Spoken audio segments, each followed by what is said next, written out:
লক্ষ্মীপুরে সড়ক এখন মৃত্যুপাত। ঘর থেকে বের হওয়ার নিশ্চয়তা আছে, তবে নাই জীবিত ফেরার নিশ্চয়তা। নোয়াখালী লক্ষ্মীপুর মহাসড়কে দুর্ঘটনায় গত এক মাসে নিহত হয়েছেন 12 জন, আহত হয়েছেন 50 জনেরও বেশি। আগস্টের ঠিক 6 তারিখ ওমান প্রবাসী বাহারউদ্দিনকে এয়ারপোর্ট থেকে রিসিভ করতে নিয়েছিল নিজ পরিবার ও শ্বশুরের পরিবারের 11 জন সদস্য। বাড়িতে ফেরার পথেই নিয়ন্ত্রণ হারিয়ে গাড়ি চলে যায় চন্দ্রগঞ্জ সংলগ্ন রহমতখালী খালে। 11 জনের মধ্যে প্রাণ হারান 7 জন। এক পরিবারে গুনে গুনে খোঁড়া হয়েছে 7টি কবর।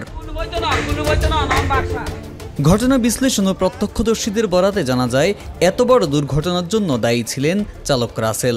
উঠতি বয়সী তরুণ রাসেল সবেমাত্র ড্রাইভিং পেশায় এসেছেন, পাশাপাশি তিনি একজন টিকটকার।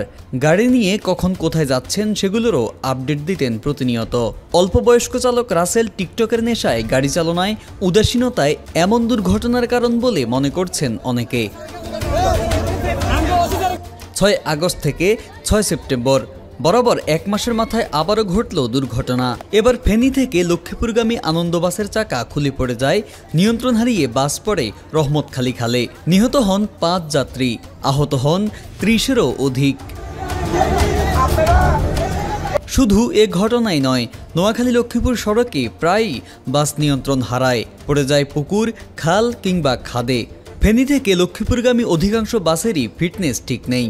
অন্যদিকে ঢাকা থেকে লক্ষ্মীপুরগামী কোনো বাস নিয়েও রয়েছে বিস্তর অভিযোগ। হাইওয়েতে উঠলেই এ বাসগুলোর ড্রাইভাররা মেতে উঠে গতির অসুস্থ প্রতিযোগিতায়, ফলে নিয়ন্ত্রণ হারিয়ে এ বাসগুলো প্রায়ই দুর্ঘটনার সম্মুখীন হয়।